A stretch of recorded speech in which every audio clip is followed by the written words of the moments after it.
The distress call had traveled for 11 years before anyone answered it. By the time it reached the Coalition relay station orbiting Kathrani Prime, the war that spawned it had already devoured 3 star systems. The Verath Swarm didn't negotiate, didn't retreat, and didn't stop. They consumed worlds the way fire consumes paper, quickly, completely, and without a flicker of hesitation. Ambassador Ilyth Vann had sent the beacon herself, back when there was still a colony to save.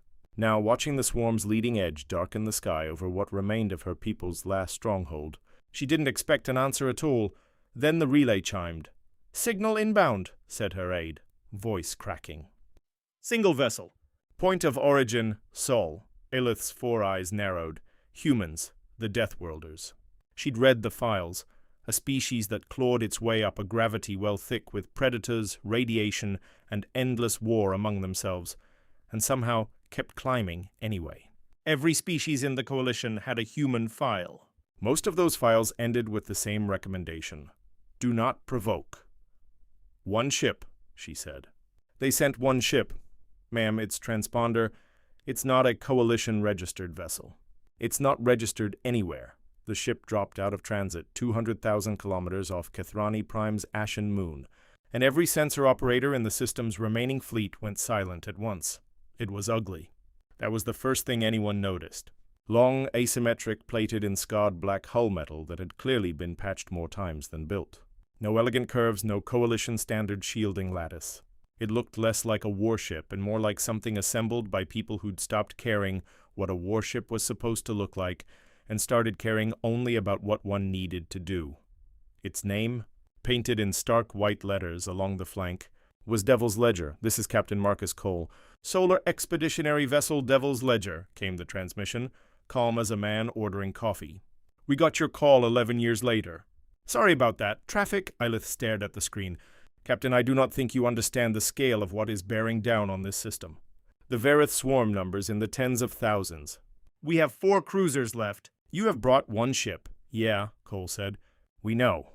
Behind him, on the Ledger's bridge, First Officer Dana Whitfield didn't look up from her console.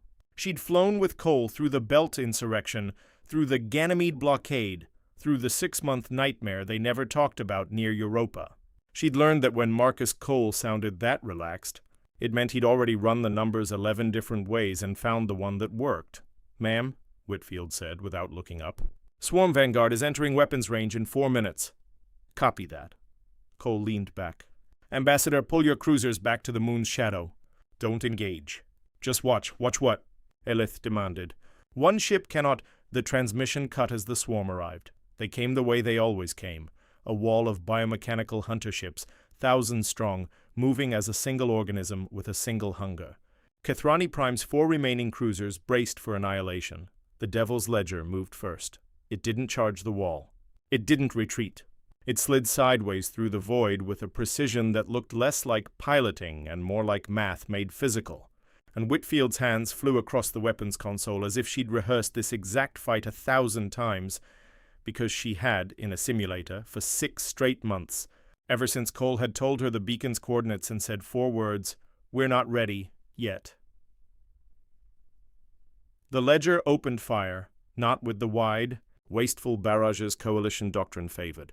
Every shot was surgical, hull seams, propulsion nodes, the soft biological cores the swarm hid beneath their armor plating that Coalition sensors had never bothered to map because Coalition doctrine said such things couldn't exist. Humanities engineers had spent 11 years studying every scrap of Verath biology smuggled out in that original distress call. 11 years building 1 ship whose sole purpose was killing this exact enemy. The Vanguard didn't just die. It unraveled. "Whitfield, cycle the disruptor array," Cole said, still calm, still unhurried, as 300 hunter ships collapsed into drifting husks in under 90 seconds. "Let's show them the encore." What followed wasn't a battle so much as a demonstration. The Devil's Ledger wove between formations that had cracked entire Coalition fleets, exploiting weaknesses no one else had thought to look for, striking with a ruthlessness that Ilyth Vann, who had watched 3 of her homeworlds burn, found simultaneously horrifying, and for the first time in 11 years, hopeful. By the time the swarm's remnant fled back into deep space, 4 hours had passed. The Devil's Ledger drifted in the wreckage field, scorched but intact, its hull bearing new scars atop the old ones. Ilyth opened a channel, her voice unsteady. "Captain Cole, you said you were sorry." "For being late? We were," Cole said. "But we needed the time. You sent us a puzzle, Ambassador. We don't do well with puzzles we can't solve. So we solved it first, then came to finish the job."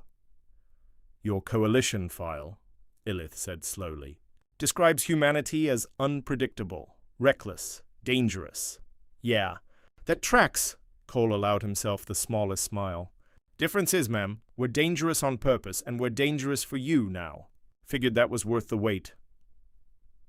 Behind him, Whitfield finally looked up from her console, and for the first time in the whole engagement, she let herself grin. "Position holding, Captain," she said. "Nothing left out there to fight." "Copy that." Cole rose from his chair, looking out at the wreckage-strewn stars where a species that once counted humans as a footnote now understood, with sudden and total clarity, exactly what they'd summoned. "Then let's go home." "Job's done." The Devil's Ledger turned, engines flaring bright against the dark, and slipped back into the void, leaving behind a system saved, a swarm broken, and a legend that would outlive every star it had fought beneath.